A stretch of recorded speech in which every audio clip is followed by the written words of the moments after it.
मिर्जा हिंदुस्तानी की report. Banswara news channel पर आज भारत दोषी कांग्रेस पार्टी जिला सोशल मीडिया प्रभारी एवं assistant professor doctor Naresh Patel OBC अधिकार मंच के संयोजक, आप दोनों का स्वागत है। नमस्कार साथियों। तो जातीय जनगणना किसकी सफलता है? जातीय जनगणना नो डाउट नरेंद्र मोदी जी की जो केंद्र सरकार है उसको भी हम धन्यवाद देंगे, और विपक्ष के जो नेता हैं राहुल गांधी जिन्होंने मुख्य रूप से इस मांग को उठाया उनको भी हम धन्यवाद देंगे। लेकिन किसकी सफलता है तो मैं समझता हूँ नहीं ये कांग्रेस की सफलता नहीं, भाजपा की। ये सफलता उन लाखों हजारों संगठनों की है जिन्होंने इस सामाजिक न्याय के मुद्दे को हमेशा बनाए रखा और उठाते रहे। जातीय जनगणना तो राहुल गांधी की सफलता है। पिछले 10 साल से वे हर मंच पर इसकी मांग करते रहे। संसद में भी उन्होंने ये मांग उठाई रखी और टेबल ठोक करके कहा कि मैं करवा के रहूँगा, इसी सरकार से करवाऊँगा, और करना पड़ा सरकार को।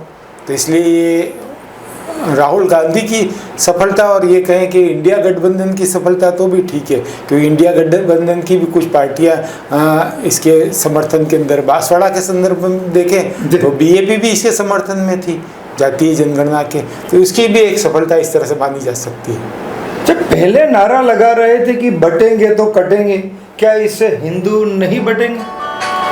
नहीं, इसमें मैं जहाँ तक समझता हूँ कटेंगे तो बटेंगे वाली बात नहीं आएगी। इससे हिंदुओं में जो पिछड़ी जातियाँ हैं उनको आगे आने का मौका मिलेगा और हिंदू सशक्त होगा और वो जातियाँ भी मजबूत होगी। बटेंगे तो कटेगी की जो सोच थी वो हिंदू सब इकट्ठे हो जाए ये थी कि हम इकट्ठे होकर के रहेंगे। लेकिन अब जाति तो भारतीय संस्कृति की विशेषता है। भारतीय संस्कृति का, हिंदू धर्म का जो मूल ढांचा है वो जाति के आधार पर खड़ा हुआ है। किसी को भी हम मिलते हैं तो पूरा नाम बताता, मान लो कुमार लगा दिया ये या सरनेम लगाया, तो मन में एक खलबली होती इसकी जाति क्या है, ये कौन सी जात का। फिर हम तय करते हैं कि इसके अंदर ये गुण है और अवगुण है, और उसके अनुसार हम उसके साथ में व्यवहार करते हैं। ये हमारा चरित्र है। तो वो उसी से ये बटेंगे तो कटेंगे वो असफल होगा। हिंदुओं में कुछ तो जो एक सोच आ गई है कि हिंदू एक हैं, ये इस चीज़ को तो जाति जनगणना के कारण असर तो होगा कि सबको अपना अपना लाभ दिखेगा, तो उस हिसाब से सोचेंगे। क्या आप सहमत हैं इनकी बातों से? नहीं, मैं समझता हूँ भारत नो डाउट जातियों का देश है। गांव में जाति प्रमुख होती है, तो हर जाति का अपना अपना गौरव है, हर जाति की अपनी अपनी भूमिका है समाज निर्माण में। तो सभी जातियों का उचित प्रतिनिधित्व पता चलेगा और उससे सभी जातियाँ अपना अपना रिप्रेजेंटेशन प्राप्त कर पाएगी और एक नए भारत को हम देख सकेंगे सभी जातियों के सहयोग के साथ। तो जाति जनगणना से समाज में क्या परिवर्तन आएगा?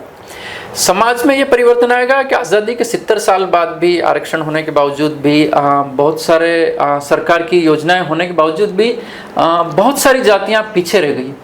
इतनी सारी पॉलिसीज़ होने के बाद कहीं ना कहीं हमें सोचने पर मजबूर करती है कि हम अभी तक उन जातियों को कहाँ ला पाए हैं। तो जातिगत जनगणना निश्चित रूप से भारत के विशेष रूप से जो तबका आज तक मुख्य धारा से पीछे रह गया वो आगे आएगा और भारत निर्माण में मदद देगा। जिसकी जितनी जनसंख्या उसकी उतनी हिस्सेदारी, ये इससे तय होगा और उसके अनुसार ही आरक्षण भी तय होगा। और जो कुछ जातियां हैं वो कमज़ोर रह गई है, जिनको इसका लाभ नहीं मिला है, वो जातियां भी इससे लाभ प्राप्त करेगी। और निश्चित रूप से इसका फ़र्क ये पड़ेगा कि जो हमारी जो सिस्टम है, हमारा जो समाज का सिस्टम है, उसके अंदर भी भारी बदलाव आएगा। कुछ जातियां बिल्कुल भी लाभ नहीं उठा पाई है, वो उनको भी इसके कारण बहुत सारा लाभ मिलेगा, तो बदलाव आएगा समाज के अंदर। तो इसलिए ये तो बड़ी अच्छी मतलब एक पहल मानी जा सकती है। नेतृत्व आने से जन आरक्षण क्या है? एक प्रतिनिधित्व है, हर समाज का प्रतिनिधित्व है। तो प्रतिनिधित्व अगर उन जातियों में, हम मैं भी जैसे जाता हूँ किसी ऑफिस में तो मेरी जाति का आदमी दिख जाता है, सोचता मेरा आदमी और काम हो जाएगा, अपनापन नजर भी आता है। हाँ, तो वही चीजें आएंगी। हमारे वागड़ी में कहते हैं अपने वाला। हाँ, अपना वाला लीजिए। तो काम भले वो सिस्टम से ही होगा, उसका जो सिस्टम है अपना आदमी जिसको हम बात कह पा रहे वो चीज़ तो मिल गई है, तो माध्यम तो मिल गया। तो वो प्रतिनिधित्व है, हमारी बात कहने का जो जनप्रतिनिधि बन रहे हैं, हमारे समाज की बात कहने का भी माध्यम मिल जाता है, तो वो भी एक लाभ इसका होगा। तो ये फर्क तो पड़ेगा इसका। अच्छा, कब से जाति जनगणना किए जाने की संभावना है? 2025 सितंबर से कह रहे हैं, जी। लेकिन संसद तय करेगी और केंद्र सरकार का गृह मंत्रालय इसको तय करेगा और इसकी अधिसूचना अभी तक जारी हुई नहीं जी। है, तो जल्द ही इसकी अधिसूचना जारी हो जाएगी और मुझे लगता है कि उसी अधिसूचना में इस कार्य को समाप्त करने की भी दिनांक निश्चित की जाएगी जो विपक्ष मांग कर रहे हैं। कहीं ऐसा ना हो कि बरसों लग जाए? ऐसा ही होगा, हैं? ऐसा ही होगा। खाली 572 करोड़ रुपए जारी किए हैं, तो जनगणना पे खर्चा होता 10,000 करोड़ रुपए का, तो कैसे करेंगे जब बजट नहीं, ही नहीं ऐसा दिया ऐसा तो? बिल्कुल नहीं है। 10,000 करोड़ रुपए नहीं होते हैं, क्योंकि जनगणना जो है जनगणना एक्ट बना हुआ 1948 का, जिसके तहत जनगणना की जाएगी। पूर्व में यूपीए सरकार के समय 2011 में जो जनगणना हुई थी, जो सामाजिक सर्वे हुआ था SECC के नाम से, उस पर 4,893 करोड़ रुपए के आसपास खर्च हुआ था। वो इसलिए हुआ क्योंकि वो जनगणना के अलावा उसकी जनगणना वो सर्वे किया गया। अगर जनगणना एक्ट के तहत ही करते तो शायद इतना खर्चा नहीं होता। तो मेरे ख्याल से खर्चा अगर ज़्यादा बढ़ेगा तो सरकार बढ़ा सकती है, क्योंकि वो सरकार का ही सिस्टम है और मेरे ख्याल से इसकी शुचिता बनी रहे और ट्रांसपेरेंट वे में ये जनगणना हो। हम सब ऐसा भी हो सकता है जैसे महिला आरक्षण बिल के साथ में होगा कि 29 में होगा, न 34 में होगा, 2034 में लागू करेंगे, इसको भी करेंगे, ठीक है, ये भी हो सकता है। कोई इनका कोई सोचने का क्या ढंग है, क्यों कैसे सोच रहे हैं? आज क्यों फैसला लिया? आज जब हम पहलगाम में हमला हुआ उसके कारण आज हम बड़े आक्रोशित हैं, कुछ न कुछ होगा यूँ लग रहा है। इस समय में ऐसा फैसला लेने की क्या जरूरत थी? 10 दिन बाद ले लेते ऐसा फैसला, आज लिया है तो इसके पीछे भी कोई सोच होगी उनकी, रणनीति, कूटनीति, पता नहीं कितने कितने शब्द काम में लेते हैं, तो हो सकता है इसके अंदर भी कुछ ऐसा सोच हो। नहीं, पहलगाम हमला हुआ उसमें जो हमारे साथी लोग मरे, हम श्रद्धांजलि देते हैं। और सबसे महत्वपूर्ण चीज़, ये मुद्दा अभी क्यों निर्णय लिया?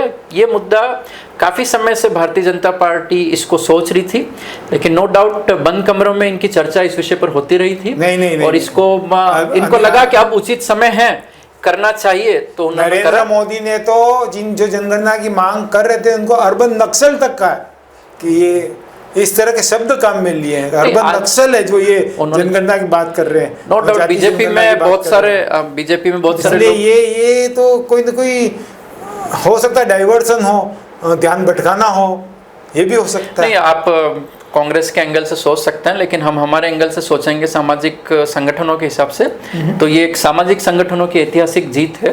कांग्रेस और भाजपा से ज़्यादा जीत हम उन सभी हज़ारों लोग, विशेष तौर पे मैं करना चाहूँगा कर्पूरी ठाकुर, भीमराव अंबेडकर साहब, काशीराम जी, करुणानिधि जी, शरद यादव जी, पूर्व प्रधानमंत्री वीपी सिंह जी, वीरप्पा मोइली जी, कांग्रेस के जो बहुत से वरिष्ठ नेता हैं जिन्होंने जातीय जनगणना को कांग्रेस के अंदर उठाया। नो डाउट राहुल गांधी जी ने एक महत्वपूर्ण भूमिका निभाई और प्रधानमंत्री नरेंद्र मोदी जी ने इसको स्वीकारा। अच्छा, इसमें 3 तरह की सोच लोगों में देखने को मिल रही है। कोई कह रहा है कि इसका श्रेय मोदी जी को जा रहा है, कोई कह रहा है कि ये राहुल गांधी की जीत है, और कोई कह रहा है कि दोनों को धन्यवाद दे रहा है। पिछली बार से तो 10 साल से तो राहुल गांधी इस बात को उठा रहे और बीजेपी तो लगातार इनके मंत्री और नेता और विरोधी करते आ रहे हैं। आपको मैं राहुल गांधी का इसके इतिहास में अगर जाते हैं तो वीपी सिंह जी की जब सरकार थी और उन्होंने मंडल आयोग की सिफारिश लागू की, ओबीसी के लिए आरक्षण लागू किया, तो कांग्रेस विपक्ष में थी जो इसके खिलाफ थी। भारतीय जनता पार्टी और कम्युनिस्ट पार्टी वीपी सिंह को समर्थन दे रही थी बाहर से, तो इस ओबीसी आरक्षण को लागू करने के लिए उन्होंने समर्थन वापस ले लिया, सरकार गिर गई। तो कांग्रेस, बीजेपी और कम्युनिस्ट पार्टी, ये तीनों पार्टियों ओबीसी के खिलाफ थी। लेकिन आज, ये तो इतिहास था, लेकिन आज की तारीख में अगर बात करें तो बीजेपी, कांग्रेस और कम्युनिस्ट पार्टी, क्षेत्रीय सारी पार्टियां, भारत आदिवासी पार्टी भी सभी जातीय जनगणना के पक्ष में, और मैं सभी राजनीतिक दलों को धन्यवाद देना चाहूँगा। तो भारत आदिवासी पार्टी भी पक्ष में दिखाई दे रही है। हाँ, जातीय जनगणना के तो पक्ष में है। हम लोग उनसे मिले थे, उनके सांसद जो हैं राजकुमार, उनसे मिले थे और उन्होंने इस बात को उठाया। और इस विषय पर पूर्व विधायक के रूप में राजकुमार रोत और राम प्रसाद जी डिंडोर सागवाड़ा से थे, भारत आदिवासी पार्टी से, बीटीपी से थे उस समय। उन्होंने भी राज्य सरकार और केंद्र सरकार को पत्र लिखा था हमारे आह्वान पर। मुझे तो ऐसा लगता है कि ये नरेंद्र मोदी की या बीजेपी की सरकार की हेडलाइन लेने का टाइम था, इसलिए उन्होंने कोई डेडलाइन नहीं दी है कब से लागू करेंगे, कब से शुरू करेंगे। हेडलाइन है, डेडलाइन दी नहीं, टाइमलाइन दी नहीं, कब से चालू करेंगे, क्या कितना करेंगे, कब तक पूरा करेंगे, कब जारी करेंगे, ऐसा कुछ भी नहीं दिया। खाली हेडलाइन बन गई बड़ी बड़ी और बस डाइवर्सन हो गया। और जैसे महिला आरक्षण में हुआ, हाँ, ऐसा कैसा ये हो रहा है। अब कब करेंगे? करनी होती तो 50 देश ऐसे हैं जिन्होंने कोरोना के बाद में अभी तक जनगणना करवा ली। इन्होंने क्यों नहीं करवाई? करवा देनी थी। सारी योजनाएं, जितनी भी सरकार की योजनाएं, सब जनगणना के ऊपर ही निर्भर करती है। इन्होंने क्यों नहीं करवाई अभी तक जनगणना? कोई क्या सोच चल रही थी? अच्छा, इसे जाति जनगणना से क्या भारतीय जनता पार्टी को राजनीतिक लाभ मिलेगा? मैं समझता हूँ राजनीतिक लाभ भारतीय जनता, राजनीतिक दल जो भी होते हैं वो अपना नफ़ा नुकसान देखती है। और नो डाउट अभी जो आने वाले समय में बिहार चुनाव और उत्तर प्रदेश चुनाव है, जहाँ पर जातिगत समीकरण बहुत महत्वपूर्ण है, तो बीजेपी ज़रूर इस घोषणा का फ़ायदा उठाना चाहेगी। और अब बीजेपी के ऊपर है और विपक्षी पार्टी कांग्रेस के ऊपर है कि वो इस मुद्दे को अपने वोटर तक अपनी तरफ किस तरफ खींच पाती है। ये महत्वपूर्ण देखने का विषय है। तो आप कह रहे हैं कि इसका श्रेय कांग्रेस को मिलेगा। राहुल गांधी उठाता रहा माल, इस बात को लाभ मिलेगा कांग्रेस को? बिल्कुल, हर चुनाव में अब तो आगे जाकर के लाभ मिलेगा। इंडिया गठबंधन को लाभ मिलेगा क्योंकि इसकी पार्टी जहाँ कांग्रेस की अगर बात करें और भाजपा का, जैसे आपने कहा भाजपा को लाभ मिलेगा नहीं मिलेगा, कांग्रेस के साथी हमारे कह रहे हैं भारत जी कि कांग्रेस को लाभ मिलना चाहिए। टीएसपी क्षेत्र में ओबीसी को आरक्षण नहीं मिल रहा, जिसको लेकर हम मांग कर रहे हैं, तो ना ही कांग्रेस ना ही भाजपा जो श्रेय लेना चाह रही जाती है जनगणना का, तो यहाँ पे ओबीसी आरक्षण पर कांग्रेस के और भाजपा के पदाधिकारी और विधायक नहीं बोल रहे हैं। तो ये सबसे बड़ा कुठाराघात है और इनका दोहरा चरित्र ये सामने आता है। नहीं बोलने का कारण क्या है? तो टीएसपी में ओबीसी के विषय पर बोल ही नहीं रहे। अच्छा, तो ये केंद्र में तो लाभ लेना चाहते हैं। कांग्रेस कह रही है कि हमारी वजह से जातिगत जनगणना होने वाली है, बीजेपी कह रही है कि हमारे मोदी जी ने करी। लेकिन मैं ये कहना चाहूँगा कांग्रेस और भाजपा के जो पदाधिकारी हैं टीएसपी क्षेत्र में, वो ओबीसी को लाभ नहीं मिल रहा है टीएसपी में, उस पर चुप क्यों है? वो क्यों नहीं बोल रहे? टीएसपी एरिया में जो 45% आदिवासी का और 5% एससी का जो आरक्षण है वो कांग्रेस का ही दिया हुआ है। और ये काम भी ओबीसी को देने का है वो भी कांग्रेस ही करेगी। बस थोड़ा सा समय लग रहा है, लगेगा, लेकिन अगली बार जब भी राज्य सरकार और कांग्रेस की बनेगी निश्चित रूप से ये काम तो हो जाएगा। अच्छा, जाति जनगणना के पश्चात क्या सुप्रीम कोर्ट के आरक्षण में जो कोटे में कोटा है उस पर असर होगा? ये जातीय आंकड़े आने के बाद सामने आएगा कि किस जाति का कितना प्रतिनिधित्व है। उसके बाद नो डाउट संसद, मेरे ख्याल से कोर्ट से ज़्यादा संसद खुद तय करेगी कि किस जाति को कितना प्रतिनिधित्व मिला है और उनके लिए क्या योजनाएं अब बनाई जा सके, ताकि जो जातियां 70 साल तक पीछे रह गई उनको आगे ला सके। बिल्कुल सही बात है। उसी के आधार पर तय होगा कोटे में कोटा करना है या नहीं करना है, ये भी उसी से तय होगा कि कितनी किस जाति को कितना लाभ है, कितनी आगे बढ़ी, कितनी पीछे रह गई है, वो सब उससे ही पता लगेगा। तभी जा कर के तय होगा कि किसको कितना हिस्सा देना है। अंतिम सवाल आपसे है कि जाति जनगणना क्या समानता का आधार बनेगी? निश्चित रूप से जातीय जनगणना समानता का आधार बनेगी, क्योंकि सभी जातियों को प्रतिनिधित्व मिलेगा इससे। और समानता जो है, बाबा साहब का संविधान जो है वो यही कहता है कि हम सभी समान हैं, और सभी समान तभी हो पाएंगे कि घर के सभी सदस्यों को बराबर रूप में आहार मिल सके। तो जातिगत जनगणना निश्चित रूप से समानता को बढ़ावा देगी। हमारे संविधान में भी जो मूल तत्व है उसमें समानता एक तत्व है, और ये इस तरह से जातीय जनगणना होगी। उसके बाद में कैसे लागू करते हैं उस पर भी निर्भर करेगा। जैसे राहुल गांधी ने कहा है कि 50% की जो लिमिट बना दी सुप्रीम कोर्ट का, जो बालाजी वर्सेज स्टेट मैसूर का केस है 1962 का, उसके बाद में आरक्षण को 50% लिमिट बना दी। संविधान ने नहीं बनाई है, वो सुप्रीम कोर्ट ने बनाई है। मानने की जरूरत नहीं है, उसको हटा करके और उसको लागू करना चाहिए। प्राइवेट संस्थाओं में भी आरक्षण लागू करना चाहिए, वहाँ पे भी मिलना चाहिए लोगों को हक। तो ऐसा आरक्षण की जैसे बात आपकी काट रहा हूँ, आरक्षण की बात चल रही है, लेकिन प्राइवेट संस्थानों में तो आरक्षण है ही नहीं। तो लागू करना पड़ेगा उनको भी, करना पड़ेगा। जाति तो जनगणना कहीं के ये बाद मुद्दे में। भी उठ सकते हैं। बिल्कुल ये मुद्दा है, और प्राइवेट संस्थानों में आरक्षण क्यों होना चाहिए मैं उस पर बताना चाहूँगा। क्योंकि ये जितने भी प्राइवेट संस्थान हैं ये सरकार से ज़मीन लेने में, दूसरी चीज़ों में रियायत लेती है, यानी कहीं ना कहीं सरकार से वो छूट प्राप्त करती है। तो सरकार किसकी? जनता की। अगर जनता का पैसा वो प्राइवेट संस्था ले रही है, सरकार से छूट ले रही है, यानी जनता का पैसा है, तो जनता को प्रतिनिधित्व देना पड़ेगा निजी सेक्टरों में भी।